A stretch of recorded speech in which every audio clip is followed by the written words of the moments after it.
Estamos de vuelta en este domingo. Yo en lo personal transpirado porque corrí como si huyera.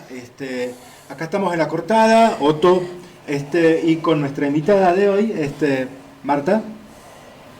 Sí, este programa número 7 de La Cortada. Tenemos, te voy a señalar algo, Gustavo. Hemos tenido más presencia de mujeres que de varones en todo nuestro programa. Hemos cumplido el cupo. Y hoy tenemos, el gran placer de tener presente a una talentosa artista de nuestra zona, la licenciada Marta Pino. ¿Cómo estás? ¿Qué tal? Mucho gusto, Gustavo. Otto ya lo conocía. Agradezco la invitación y de paso saludo a toda la audiencia, a toda la gente que está escuchando, ¿no? Claro. Bueno, mira, te contamos, nosotros tratamos de hacer un espacio de diálogo y siempre hay en nuestra comunidad gente muy interesante para charlar en un montón de aspectos diferentes, digamos. Claro. Y bueno, tratamos de hacer eso domingo, día más tranquilo, tratar de no caer tan fácilmente en esta cosa, viste, de que por ahí los medios son una cuestión siempre con los cuchillos entre los dientes, de polémica, claro, que no está mal. Claro. Pero bueno, ya que es domingo podemos tratar de hacer algo diferente. Nosotros a vos desde hace años te conocemos en lo público, principalmente por tu canto, porque claro, es una cosa que a lo largo de los años siempre estuvo presente. ¿Cómo es tu experiencia? ¿Cómo lo vas construyendo a tu carrera en nuestra región? A nivel musical, digamos, en realidad fue algo que se fue dando solo. No es algo que de entrada yo busqué, se fue dando como de a poco. De hecho, yo cuando vivía acá, antes de irme a estudiar a Córdoba... ¿Podrías acercar un poquito el micrófono? Sí. Eso nos dice. No, directamente está apagado. ¿Ahora sí? ¿Me escuchan? ¿Qué diferencia? Sí. Te decía de que esto de la música y de la interpretación del folclore, en realidad yo lo traigo de toda mi vida, ¿no? Pero creo que cuando me fui a estudiar, ahí empecé a subir, digamos, los escenarios como algo más... material, porque en realidad antes, si bien había hecho algunas cosas en festivales de la canción cuando era más chica, pero nunca había tenido una banda y demás. Cuando me fui a estudiar a Córdoba, allí formé un grupo que se llamaba Aire Serrano, éramos 3 voces, 2 masculinas y yo, y la banda, que eran algunos chicos de Salta y otros de Córdoba. Con esa banda conocí muchísimo, anduve mucho por el interior de Córdoba, por los pueblitos y demás, pero mientras yo paralelamente estaba estudiando, psicología. Cuando me recibí y decidí, volverme a Tartagal a trabajar, yo pensé que la verdad que la música dejaba de existir en mi vida porque no me imaginé que podría continuar con esto. De hecho, siempre la música fue para mí como un cable a tierra, como algo más conectado a la relajación, al placer, o por ahí, viste, como algo desestresante, digamos, de lo demás. Y de hecho así fue siempre. Entonces cuando me vine a trabajar acá, Cacho Barrio Nuevo, que tiene un programa de folclore en Mosconi hace 1000 años, entonces él me llama por teléfono porque se había enterado que yo cantaba y le digo, yo nunca canté como solista. Si bien había estado en los coros, en el coro de la Facultad de Filosofía y Humanidad y después en otro coro que se llamaba Giuseppe Verdi allá también, nunca había estado como solista. Y le digo, no tengo músico, no conozco a nadie acá. Entonces me dice, yo te consigo los músicos, pero quiero que vengas a mi programa. Y ahí fue que empecé, por eso te digo, todo se fue dando, no es algo que fue un fin en sí mismo, porque se fue dando por esas cuestiones. fui a ese programa y ahí empecé como solista, digamos, a cantar folclore, y a partir de ahí ya mismo estos músicos me siguieron acompañando y bueno, Claro. o sea, como que todo se fue dando, ¿no? Viste No. que siempre se dice en las entrevistas, por ejemplo, a gente célebre, que ya de chiquito agarraban, no sé, Sí, sí. la escoba, ponele, Ah. y se ponían a cantar, Sí. que ya había y toda una cosa. En tu caso no. En tu caso, No, para nada. no fue tan así, no fue tan así. De hecho, a mí me gustaba muchísimo escuchar música, pero, por ejemplo, empecé a los 14 años a estudiar guitarra, y de ahí mi abuelo me regaló un pianito, digamos, un órgano chiquitito, y yo sacaba las melodías. Me gustaba bien, o sea, me gustaba más tocar, digamos, las melodías y sacar acordes y esas cosas. Que ahora nada, porque no sé, o sea, sé tocar la guitarra, pero como a veces no puedo hacer las dos cosas a la misma vez, entonces como que dejé la guitarra y ya al no practicar, viste, es un desastre, porque no se puede. Pero era más, digamos, de tocar, de sacar melodías, de escuchar mucha música, y bueno, sobre todo el folclore, porque mi familia también es de escuchar mucha música folclórica. Mi mamá era un poco más de lo romántico, ellos, Claro. qué sé yo, me acuerdo de cuando era chica de Daniel Toro, Aldo Monge, todos esos cantores muy románticos dentro del folclore, ¿no? Y mi papá, como nosotros tenemos un puesto en el Chaco salteño, y entonces desde muy chiquita íbamos y convivíamos y en las hierras y demás, entonces tengo como también toda esa bagaje, digamos, de música bien chaqueña, bien violín, guitarra y chacareras. Bueno, yo justo en algún momento charlábamos con Otto, en algún momento preguntar, porque justamente nosotros venimos tenemos la influencia por un lado, la influencia ballista, digamos, Sí, sí. salteña, muy característica, muy güemesiana, Sí, muy, sí. si vos querés, Muy de samba. muy Sí, de samba, total. o muy marcial también. Sí. Bueno, tenés también, digamos, la samba de salón tan Ujú. poética, Sí, sí. tan elevada, pero también tenés... Bueno, y nosotros acá hubo una revolución que yo creo que fue justamente en los años 90, donde la cultura chaqueña empezó sí. a dar todos sus frutos con Total. respecto a lo cultural, Sí, ¿no? total, porque yo, por ejemplo, me acuerdo cuando yo estaba estudiando en Córdoba, de escuchar un violín que no era algo masivo, digamos, no lo escuchabas fácilmente, salvo por alguna grabación que te llevabas. Y claro, cuando uno está lejos extraña una barbaridad, ¿viste? Y escuchar un violín y sentir esa ganas ¿viste? De volverme, porque en esa época... O sea, yo me imagino ahora los estudiantes de Tartagal estudiando en Córdoba que aprenden la radio y lo tienen al chaqueño, a Cristian Herrera, o sea, sonando constantemente, digamos. En esa época no era así. No era No. esto.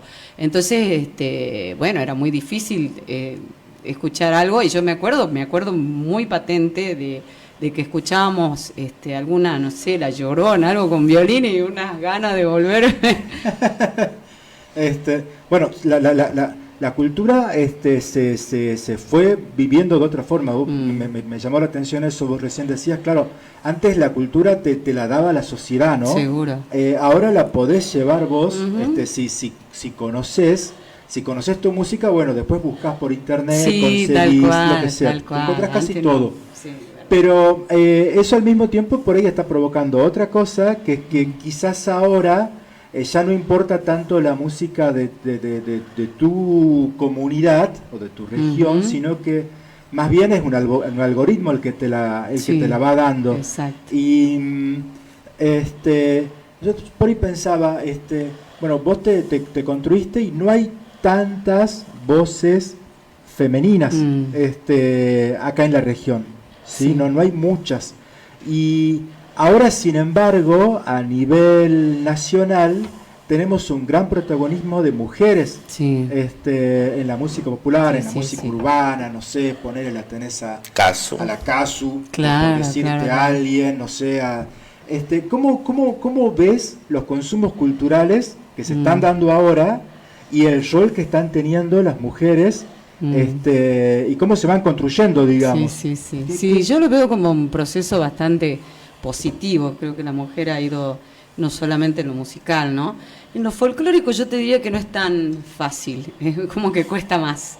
No sé si tiene que ver con algo de cultura o qué, pero cuesta, a las mujeres nos cuesta más en el ámbito folclórico, ¿no? Estar en una cartelera, poder estar en un festival. Justamente, de hecho, por eso también salió una ley que tiene que ver con la ley de igualdad, digamos, en la que dentro de un festival tiene que haber un 30% de artistas femeninos, ya sean músicos, músicas o cantoras, ¿no? Entonces, bueno, y esa ley salió ahora 3 años, creo, sí, más o menos. Bien, y justamente tiene que ver con esto, ¿no? Con esta, por ahí, dificultad que hay en el ámbito folclórico, sobre todo. Ahora, yo creo que cuesta un poquito más. Vos a tu público lo podías construir, pero ¿dónde estaba el embudo? Seguramente, yo me imagino en la organización, digamos, en las personas responsables de invitar. Sí. Ahí es donde por ahí se construyen lazos que van más allá de lo artístico, no sé, el amigo con el que siempre como asados y empanadas, te das cuenta, quizás, y es una macana porque te empobrece eso culturalmente. Sí, totalmente. Pero en otros ámbitos, o sea, o en otras, por ejemplo, en el ámbito de la cumbia, sí veo, en el ámbito del cuarteto, cuando yo estudiaba en Córdoba, en el cuarteto no había una mujer que cante, ahora hay varias. En el ámbito de la cumbia también, en otras, viste, en el folclore, por ejemplo, noto esto, que todavía nos falta un escalón a las mujeres, pero en los otros rubros sí veo que hay muchísima cantidad. También tendrá que ver que en el folclore hay muchos valores tradicionales, sí, que yo incluyen creo que también un poco de machismo, ¿no? Sí, no vendemos, o sea, no vende tanto la mujer que canta folclórica, o sea, folclore, claro. Eso es lo que yo observo, ¿no? Porque vos te fijás en las carteleras, si yo te abro el teléfono y te pongo cartelera, todos varones y a lo mejor una mujer, ¿no? Porque justamente, y eso desgraciadamente te va como frenando en muchos aspectos, porque por ejemplo, te cuesta, porque por ahí tenés una banda fija y no hay posibilidades de trabajo, entonces después vas diciendo, no, ¿para qué vamos a ensayar si no tenemos una tocada? Entonces empezás a ensayar cuando va a haber una tocada, ¿viste? Ya es como que vas de a poco relegando un poco el tema de la motivación, sobre todo, ¿no? Por ahí pienso, ¿no? Claro, lo que decías vos, valores conservadores. Por otro lado, pienso también está el hecho de que si te faltan artistas mujeres, se te reduce muchísimo el público. El público creo que se va a volver más conservador, se va a volver quizás más adulto también, porque donde más pienso que se nota la presencia femenina es en los jóvenes, quizás que son los que son el motor, digamos, de la industria de divertirse, ¿sí? Y lo vas perdiendo. Bueno, qué suerte que esa ley todavía se esté respetando, porque vos fijate que hubo un montón de leyes que defendían las cuestiones de género, de igualdad, etcétera, que después se las consideraba casi como como una agresión a mi derecho, ponele. Claro, sí. De todas maneras, bueno, por ahí, viste, hay ves carteleras en las que decía acá no se está respetando. Claro. Y bueno, yo justamente pertenezco al movimiento de músicas salteñas, que fuimos de alguna manera las que impulsamos y las que ayudamos para que esta ley salga en Salta, en la provincia de Salta. Es un grupo que está liderado por Lucía Huanca. ¿Pero la ley es nacional? No, provincial. Es provincial. Sí, nacional, y claro, ajá, pero adhiere, digamos. Y recién hace 3 años empezó acá, digamos, en Salta. O sea que ya había salido antes en Nación, y Salta, que tiene una de las industrias culturales, bueno, fue siempre uno de sus orgullos, ¿no? Sí. O sea que Salta es turística y que tenés la Balcarce y todo eso. Total. La industria cultural de la música salteña era uno de los... Igual en Salta Capital es como que yo las veo a las chicas como más organizadas también, ¿no? En cuanto a esto. Hay mucha cantidad de chicas que hacen folclore y cada vez más, y eso está buenísimo porque... ¿Por quién está integrada el movimiento? Lucía Huanca es la líder del grupo, y bueno, y en realidad en su momento hicimos un montón de actividades que tenían que ver con el hecho de promulgar esta ley y demás, que fue, como te digo, hace aproximadamente 3 años. Y hoy por hoy lo que tiene el movimiento es una página en donde todas las artistas, ya sea del interior, bueno, en Orán también hay una movida bastante importante de femeninas, pasamos, digamos, donde vamos a actuar o donde vamos a estar, y ellas lo publican en esta página. Hay como también, viste, como un grupo en el que nos comunicamos para saber cuestiones sobre todo de músicos, de poetas. También eso a veces viste, nos cuesta porque hay más cantidad de poetas masculinos, y por ahí uno canta en femenino y muchas veces tenés que cambiarle la letra o ponerle, en vez de, qué sé yo, querida, querido. Entonces, bueno, para eso también nos sirvió, para conocer un montón de artistas, escritoras, que escriban, digamos, en femenino, ¿no? Pero bueno, creo que estamos en una época de mucho quiebre. Yo creo que todo lo que se ha ido haciendo va a resultar muy positivo para el futuro, pero estamos en una época como muy de quiebre. Sobre todo las cantoras, digamos, de folclore, ¿no? Creo que se vienen muchas cosas positivas, pero estamos en esa lucha, que por ahí capaz que no la vemos nosotros, pero más adelante sí van a haber más chicas. Por lo pronto es una cosa fascinante que el folclore argentino haya sobrevivido. Yo me acuerdo la época de los 90, cuántas veces pareció que los consumos cambiaban. Sí. Sí, y ahora con internet más, porque vos tenés chicos que por ahí aprendan a disfrutar la música desde ya su niñez o su adolescencia, cuando empiezan a estar conectados a través de consumos específicos para adolescentes que ellos los ven en internet, ponele. Y sin embargo la sociedad argentina de alguna forma todavía se da cuenta de que el folclore es algo nuestro y que lo tenemos que valorar, y se sigue manteniendo, digamos. Sí, sí. No es poco. Sí, totalmente, no es poco. Ahora, escúchame, tómate en cuenta de que vos justamente trabajás con chicos, con jóvenes. ¿Cómo ves la situación? Yo digo, no creo que no me gustaría ponerme en el rol de persona que ya entró en pánico porque viste qué terrible lo que... Sí es terrible lo que pasa, pero en realidad siempre hay crisis, siempre hay momentos difíciles en la vida, ¿no? Pero sin embargo, ¿cómo ves la situación? O sea, hay desde ya ahora hay un mayor reconocimiento por un montón de trastornos y diversidades que antes no había, y por el otro también vemos a los jóvenes en una situación por ahí difícil. ¿Qué pensás? Yo creo que en realidad todo tiene que ver con una cuestión que es mucho más grande, que es un cambio social bastante importante.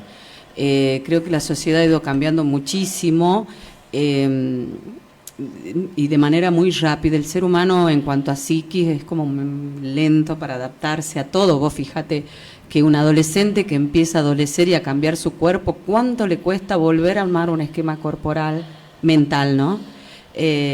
O sea, todo lleva como mucho tiempo, y creo que por ahí los papás de hoy es como que no estamos, o sea, comprendiendo muy bien, pudiendo acompañar muy bien, porque es impresionante lo que ha cambiado todo con la tecnología.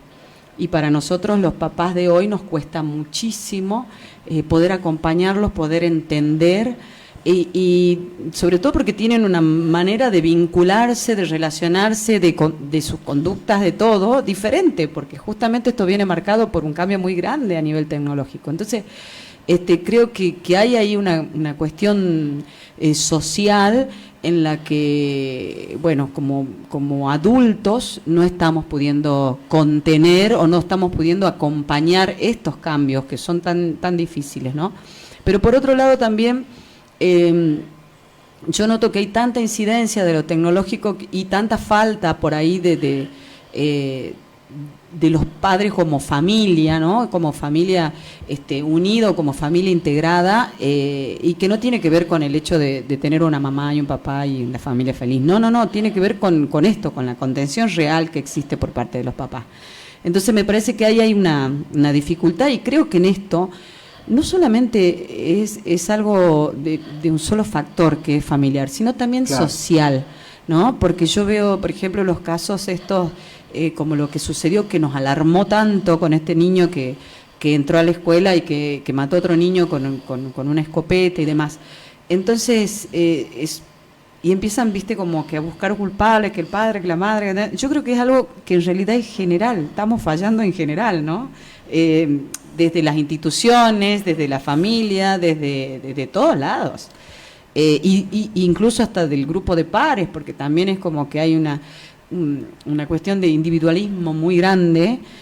Cuesta mucho ponerme en el lugar del otro, entonces es una cuestión muy multifactorial que la verdad que estaría hablando, no sé, 3 horas. Sí, totalmente. Sí, vos sabés que en el rol de padre mío,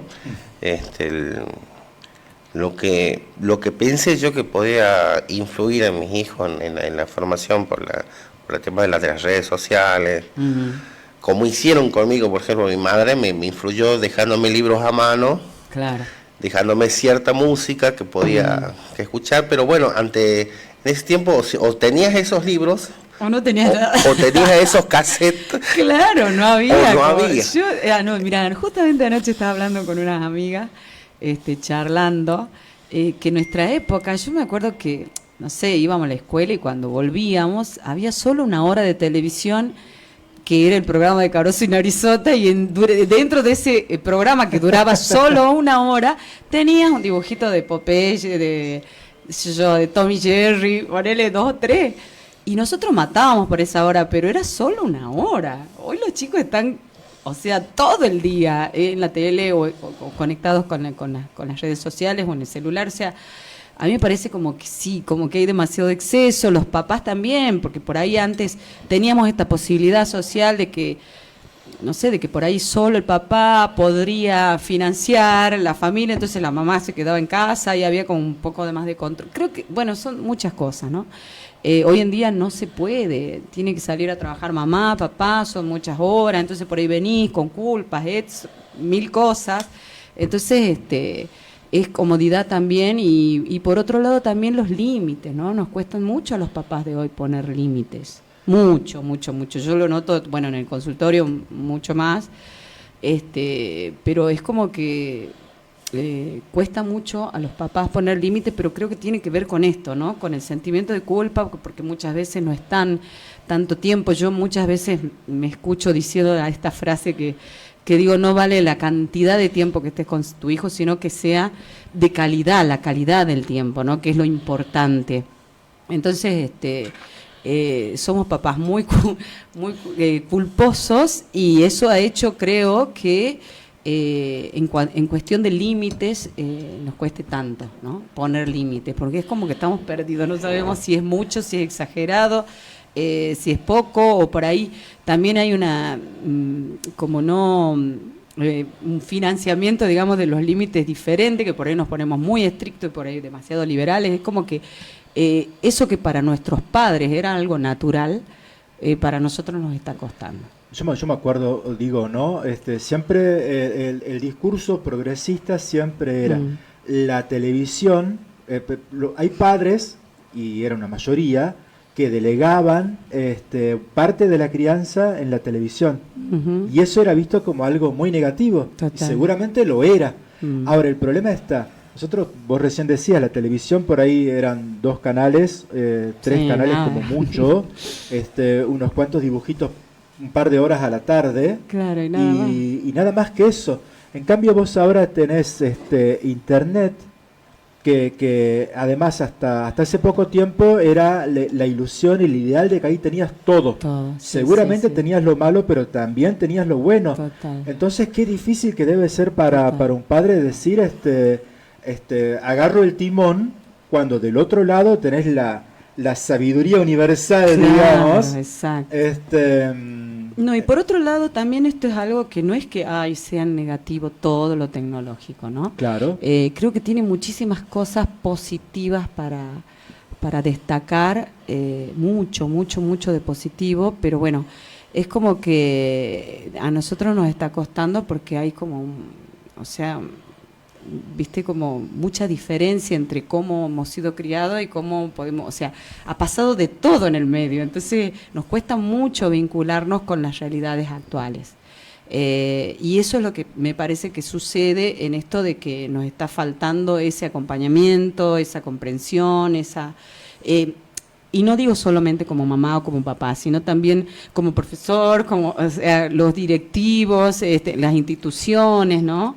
Ahora, los docentes, que son tan importantes para el niño, en general, ¿no? Todo lo que hace al mundo de los chicos. Fíjate que inclusive con el problema de que por ahí no hay tantas voces que remarcan este tipo de problemas. O sea, vos se lo podés decir a los padres que van con sus hijos, claro, pero no hay un discurso social, no hay una institución, ponele que en otro momento hubiese sido, no sé, la iglesia o el Estado o la escuela, alguien siempre debería estar tratando de decir desde todo lo público posible, marcando roles, claro, tratando de remarcar roles, digamos, o de, no sé, adaptarlos al momento que se está viviendo, digamos. Exacto. Sí, total. Y a mí me parece que esto de que en realidad sea una conjunción de factores, por ejemplo, con este mismo hecho que por ahí, ¿por qué se da en la escuela? Porque es el escenario social que tienen los chicos, ¿no? Es el primer escenario y el que ellos tienen, o sea, a nivel social, y no familiar, digamos. Es decir, nosotros a nuestros chicos tenemos que prepararlos para ese escenario social y muchas veces nos cuesta mucho esto, ¿no? La preparación, el acompañamiento, el hecho de que existan un montón de cuestiones que están deliberadas, o sea, porque por ejemplo, este niño sufría de bullying, pero nadie estaba enterado, ¿no? Ni los profesores, ni nadie. Es como que cuesta esta red que en realidad tendría que funcionar para que todo esto no suceda, no está funcionando. Hay muchos quiebres ahí. Y en el caso del bullying, Gustavo, yo me acuerdo que como que estaba naturalizado o eran escenas habituales, por ejemplo, en el cine. No podía empezar una película si un chico no recibía bullying. No podía empezar cierta escena si no había un bullying que disparaba algo. Y eso parecía normal. A mí en la escuela, por ejemplo, no podía entrar por el bullying, por ejemplo. Claro. Pero en esa época no tenía ese nombre, no se lo tomaba. Se trataba de tener una postura progresista donde se pensaba que el bullying era una especie de educación para que el chico se vuelva más fuerte o algo así. Se trataba de mostrar que el bullying de alguna forma podía devolver de alguna fortaleza forma divertida, claro. Inteligente, claro, todo el mal toda la violencia que se le daba. Muy prusiano eso. Claro, seguramente. Bueno, es nuestra cultura, hay cosas que cambian, pero quizás muchas cosas cambian menos de lo que nosotros pensamos, ¿no? También. Eso de que sea completamente invisible, yo te lo acepto. Creo que es parte del problema. Por ahí la sociedad construye discursos, pero hay cosas que son invisibles. Yo en lo personal también, creo que todos, pero sí, me di cuenta claramente de que cuando ocurren esos fenómenos no lo ve nadie, no lo ve tu familia, no lo ven las maestras. Vi sin embargo también que el gobierno actual, o sea, no es que quiera personalizar, digamos, pero salió con el planteo de que es casi todo, un planteo cerrado de que era todo responsabilidad de redes sociales, de grupos en redes, de grupos peligrosos,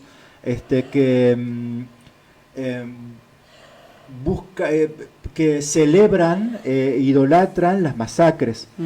Que seguramente esos grupos existen, seguramente existen, como hay de todo, ¿no? En internet el ser humano es muy raro, pero al mismo tiempo a tratar de reducir todo a decir que hay un enemigo externo. No, claro, no. ¿Viste? No, incluso también salió como una ley que fue hace poquito, hace unos días, en la que se le va a cobrar como una multa a los papás de los chicos que hacen bullying. Ese que también, viste, bueno, que también no me parece, porque es algo, como te digo, multifactorial. Son muchas cosas en donde, donde hay fallas. No es solamente una cuestión, viste, familiar. Y así como es una problemática de todos lados, también hay que afrontarla así, digamos, integralmente, ¿no? Interdisciplinariamente, o sea, no solamente la persona que sufre bullying, incentivarlos a que lo hablen en su casa, que lo hablen con las profesoras, sino también a los compañeros que muchas veces están viendo que sucede, pero como no les sucede a ellos, se quedan callados, ¿no? Entonces también esto, motivar a los chicos que cuando ellos vean que existe algún acoso hacia una persona, hacia un compañero o lo demás, avisen. En su casa a lo mejor, para no, viste, responsabilizarse, porque a lo mejor no tienen la fortaleza para enfrentar una situación así, pero bueno, hablarla con los padres y también que los papás se lleguen al colegio y digan a fulanito le hacen esto otro, o sea, el tema de sacarnos el velo un poco, ¿no? Yo creo que con eso ya, y comprometiéndome con el otro, porque es como que le pasa a él, a mí no me importa. Y esto es algo que en realidad hay que abordarlo desde todos los lugares. Ahora, no ¿viste? Es algo... Pero viste, yo digo, ¿no? Quizás esté haciendo un ejemplo que no termina. Pero mira, vos te acordás cuando planteaba este Pichón Riviere era Sí. el que planteaba que en los grupos siempre hay roles. Sí, y sí, uno de sí. esos roles es, por ejemplo, el chivo expiatorio, O sea, el líder. A lo que me refiero es, uno puede tener la esperanza de que, yo me acuerdo en el 2010, por ejemplo, había campañas televisivas que creo que abarcaban todo Occidente, lo veían los niños en los canales dedicados para ellos, que mostraban dibujitos animados, lo veías también en la televisión abierta, que era toda esta misma idea. Si ves un caso, por favor denuncialo, pero también sabemos que por ahí muchas veces son grupos o sociedades o comunidades o grupos dentro de la comunidad que desarrollan una dinámica donde está la persona que está ahí ya con la cara y el cartelito, yo no sirvo, yo no soy simpático, yo no funciono, péguenme. Porque y de ahí se empiezan a construir círculos de violencia que para todo el mundo son lo normal. No siempre tenés la suerte de que alguien vea.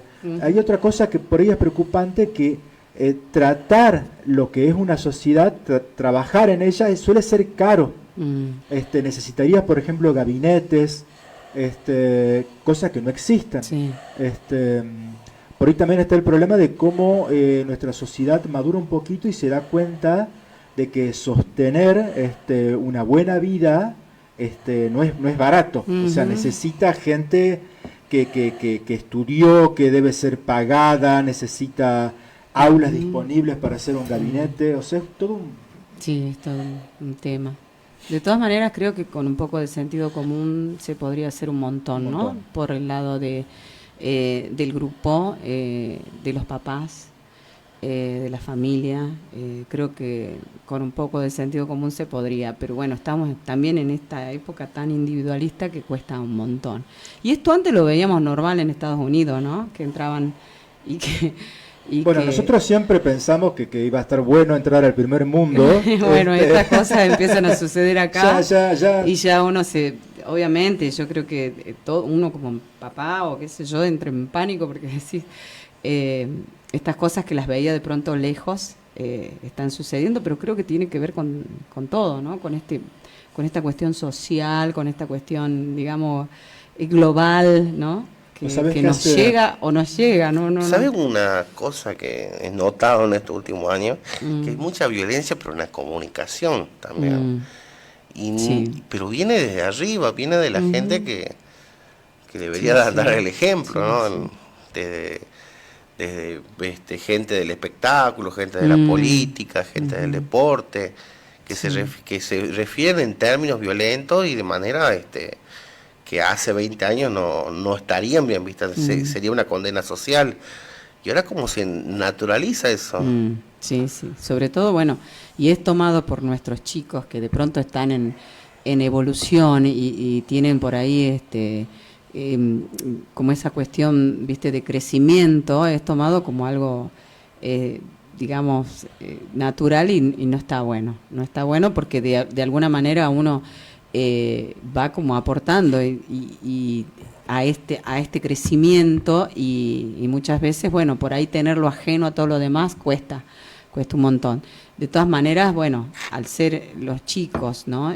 Yo te estoy hablando de infancias, incluso de adolescencia. En la adolescencia es la época capaz más vulnerable, ¿no?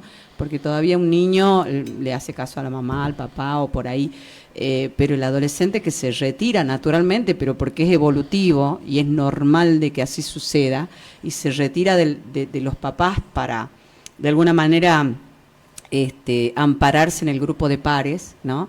Y cuando este grupo de pares también está tan desorientado, bueno, es realmente muy costoso. Entonces yo creo que no es solamente el papá de un niño adolescente, sino esto viene de antes, viene desde el momento del, no sé, el nacimiento para adelante. Es un trabajo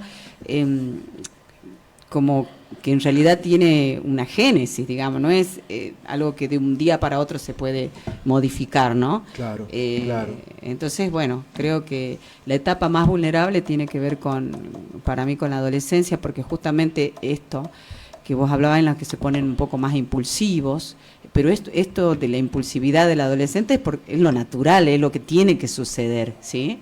Porque justamente está modificando, está cambiando, la época de la adolescencia es una época de transición entre la niñez y la adultez, con lo cual adolece justamente, ¿no? Cambia su cuerpo, cambian los roles, digamos, de los papás, cambia su rol social y está, digamos, como enfrentado a muchos cambios. Y esto lo hace mucho más vulnerable, mucho más... Por ahí el problema es cuando la sociedad por ahí un poco va corriendo los límites. Viste que está ese concepto de la famosa ventana de Overton. Sí. O sea, digo, si la sociedad ya está violenta y a los gritos, que bueno, como decís vos, que un joven sea una persona impulsiva, claro, que un normal. joven sea rebelde y gritón, sí, sí. pero si ya el Estado, los medios de comunicación, ya están con un nivel altísimo de violencia, que no nos extraña que los chicos sí. se pasen un poquito de rosca, sí, digamos. Total. Hace rato vos comentabas sobre esto de que hubo un anuncio que bueno, quizás habría que repensarlo, pero este anuncio de que ahora se va a responsabilizar económicamente a los padres en casos de bullying. Así fue el anuncio, ¿verdad? Sí, sí. Pues sabes que a mí me daba un poco me provocaba una sonrisa, porque nosotros hace 2 semanas, creo, 3, no sé, tuvimos a nuestro invitado de ese día, que justamente nos comentaba también como un hecho grave el hecho de que también desde el no desde el gobierno, pero sí desde el Parlamento, digamos, había habido un legislador de acá, de nuestra región, que había dicho de que había que hacerle examen toxicológico a todos los docentes de la UNSA. Sí, sí. Y a mí lo que me llamó la atención en ese momento fue que eso fue, o sea, vos primero lo tuviste al gobernador diciendo de que había que hacer el examen toxicológico a los funcionarios, a los políticos, y después tuviste a un político diciendo no, a los que hay que investigar es a los universitarios. Entonces me daba un poco de gracia esa cosa de jugar a quién es culpable. ¿Viste? Me culparon a mí, no, el culpable es él, y él de repente diciendo no, la culpable es ella. Qué sociedad problemática que nos volvimos, porque bueno, dale, sí, ya se pudo aumentar la edad de imputabilidad. Los niños no tienen tanta voz, no pueden quejarse tanto. Entonces a ellos ya le pudimos poner por un tiempo el bonete de culpables, ¿no? Pero estamos en una sociedad bastante inestable en ese aspecto, no sabemos bien todavía a quién es lícito culpar. Claro. A quién le toca ahora, digamos. ¿Quién es el sospechoso? Claro, sí. Tiempos raros. Sí, total. Tiempos raros. Total. Y hay que ir adaptándose como uno pueda. Por lo pronto, ponerse un cartel, algo de yo soy, disculpame, pero yo soy inocente, yo no sé nada, yo no hice nada, no vi tampoco. Hay que buscar estrategias, porque en cualquier momento te puede tocar a vos, como dice la propaganda del Kini, ¿no? Es una macana. ¿Sabe qué estaba pensando yo? Nosotros como región, como zona, tenemos también nuestras diferencias, nuestras características propias. Bueno, somos una zona que está en una crisis de hace algunas décadas y tenemos también una cierta multiculturalidad, ¿no? Pero he visto en barrios alejados, en comunidades, ¿no?, que hay problemas serios con adolescentes, ¿no? Hay casos inclusive que van hasta terminar la vida de ellos. Sí, sí, mucha depresión. Mucha depresión, sí. mucha... Sí, totalmente. Eso realmente es bastante alarmante y sobre todo, bueno, también el tema de cómo se introduce la droga, ¿no?, tan fácilmente en nuestros chicos, que desgraciadamente es como que están muy expuestos a todo esto. Pero creo que tiene que ver con esto mismo, ¿no? Con el hecho de no poder ver, no poder darme cuenta que a lo mejor mi hijo está dando algunos indicios de que está entrando en alguna, qué sé yo, en alguna sintomatología depresiva, como para actuar, como para ayudarlo, para acompañarlo por ahí. No puedo saber, pero lo puedo llevar a un profesional, ver la manera. Hoy en día tenemos por ahí posibilidades un poco más a la mano de sobre todo de salud mental, que hoy por hoy se está poniendo un poco más en importancia. Entonces creo que también ahí, ¿no?, hay mucha desprotección, hay mucho abandono de los chicos. Es como que, viste, está costando eso, ¿no?, ver, darse cuenta, y creo que todos somos responsables, ¿no?, todos como sociedad. El tema es si nos podemos dar las herramientas para provocar un cambio. Yo por ahí pensaba, digo, ¿no?, nuestra sociedad, el Estado se hace cargo, y esto, digamos, es casi un invento argentino, ¿no?, la educación universal pública. El Estado se hace cargo de la educación, pero el Estado tampoco puede hacer todo. Hay todo un espacio que es el espacio de la crianza y todo esto, sí, donde por ahí el Estado, cuando se anima a hacer algo, lo hace más desde el punto de vista de lo económico, de garantizar la alimentación, bla. En la sociedad tal como hoy la conocemos, es que el Estado tratase de apoyar más, por ejemplo, a los padres, o de dar mayor formación o lo que sea a los padres para que tengan, para que puedan sentirse un poco más seguros, no tanto en el aire, ¿viste? Claro. Con respecto, sí. pero en realidad sería mal visto, visto casi como una invasión, como una invasión autoritaria, metiéndose en la casa, ¿no? Pero alguna estrategia tendríamos que conseguir, porque la verdad que estamos en una situación de crisis. Total. Bueno, Marta, fue un placer tenerte aquí. Bueno, espero que la próxima vez traiga la guitarra. No. Traiga la guitarra. Claro, mi intención era traer mi pendrive, que tengo ahí unas pistas para poder cantar, pero se me dañó y como que salta la pista, digamos, entonces bueno. Salta la púa. No. Para eso queríamos eso queríamos la tecnología, ¿viste? Tenemos los mismos problemas que antes. Sí, así que bueno, me falló a último momento el tema del pendrive, pero bueno, ya voy a hacer uno nuevo, ya voy a solucionar ese tema. Así que bueno, igual escucharte, aunque no hayas ido cantando, fue un gusto.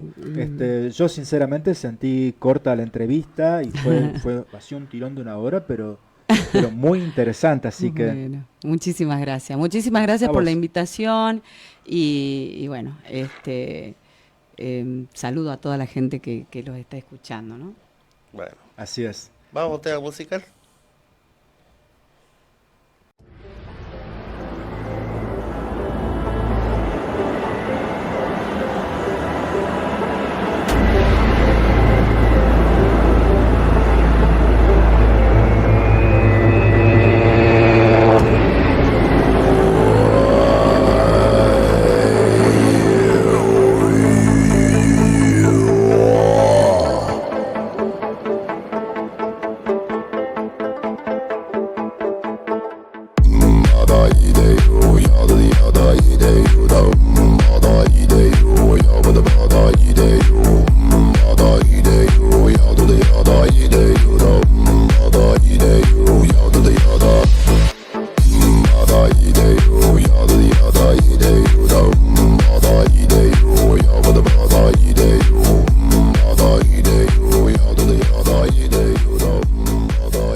estamos de vuelta. Qué buena entrevista, Otto. Muy buena entrevista, con tanto la parte folclórica como la parte profesional de la invitada. Y social también. Social. Vos sabés que yo estaba terriblemente incómodo porque vine corriendo. O sea, yo siempre vengo de Mosconi hasta acá, hasta Tartagal, vengo en colectivo. Y cuesta mucho conseguir, es domingo. O sea, los domingos no se mueve nada. Son los días que uno tendría que estar triste sin saber qué hacer en su casa. No hagan eso, escuchen este programa y se entretienen, ¿no? Pero digo, me vine corriendo y transpiré porque hay una cosa que es llamativa. Nosotros hasta hace 2 días estábamos con lluvia y frío. Y ahora estamos prácticamente, hoy hubo un poco de sol. O sea, el otoño, que no sé por qué le llamamos estación si en realidad ni siquiera el otoño sabe bien qué es, ¿no? No. Y encima usted con los cambios de recorrido que hubo en el transporte de Mosconi debe estar feliz. Vos sabés que ya me adapté. Ya viste que decían, ya se van a adaptar, ya me adapté. O sea, dale, camino una cuadra más que antes, pero no más que eso. Lo que sí me preocupa, pero eso ya no es por los cambios, sino simplemente porque es una empresa que el domingo viaja poca gente, por lo tanto va a poner pocas unidades y punto. No hay vuelta. Y si perdés un colectivo, la siguiente hora. Así que imagínate, yo podría haber estado llegando a esta hora, ¿sí? Y no podría, bueno, me hubiera perdido la entrevista. Estaría ahí todo triste. Pero se va a adaptar. ¿Sabes qué? Hay una cosa, ¿no? Alguna vez habría que... Hay cosas que son llamativas porque nosotros siempre como sociedad tratamos de ir resolviendo, pero hay cosas que no podemos porque no vemos. Eso pensaba, ¿no? Con respecto al bullying, a la violencia. Hay cosas que podemos tener las mejores intenciones. El problema es que son problemas que no somos capaces de verlos. Y seguramente siempre hace falta que alguna persona sea un poco más chocante o que esté un poco afuera para poder verlo. ¿Sí? Quizás siempre haga falta ese rol de la persona que está un poquito fuera del grupo para que pueda ver algunos problemas que el grupo no ve, porque son los problemas del grupo, donde el grupo no lo podría ver. ¿Sí? Entonces, me voy a quedar pensando, esperemos, Dios quiera, que podamos hacer una sociedad un poquito más abierta, que sea capaz de tolerar que haya gente que mire y que mire un poquito de afuera y critique un poco de afuera. Quizás lo que haga falta sea eso. Cada vez estamos pensando en cómo ser más iguales, ¿sí? Y en que nadie le diga nada raro al otro. Y quizás lo que nos haría falta sería un poco de eso. Yo pienso también de que lo que deberíamos bajar un poquito el nivel de violencia con la comunicación, ¿no? También. Viste que el problema de eso es que te acostumbras. Cuando estás gritando todo el día ya pensás que es natural gritar. Ya no te das cuenta cuando estás gritando. ¿Entendés?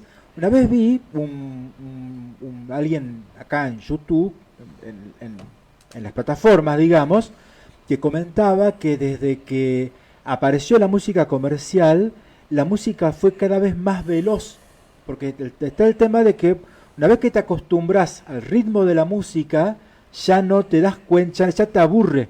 Entonces el siguiente estilo musical va a tener que ir más rápido, más violento, más veloz. Y una vez que la gente se acostumbra a eso, el siguiente y así. Entonces el problema de la violencia quizás sea ese. Vos fijate, ¿no? Es como la lógica de cuando empieza una guerra. ¿Sí? Vos tenías a un presidente que decía que por la paz retaba un país y después por la paz lo tuvo que bombardear y después y ahora por la paz están a punto de hacer un piquete en un estrecho, en el estrecho de Hormuz. Lo voy a cortar, dicen Trump, y fíjate que lo hace todo por la paz. No se da cuenta de que está cada vez con con acciones más violentas. Por la paz. Pero claro, por la paz. Y nosotros por la paz. Nos vamos a una tanda y volvemos.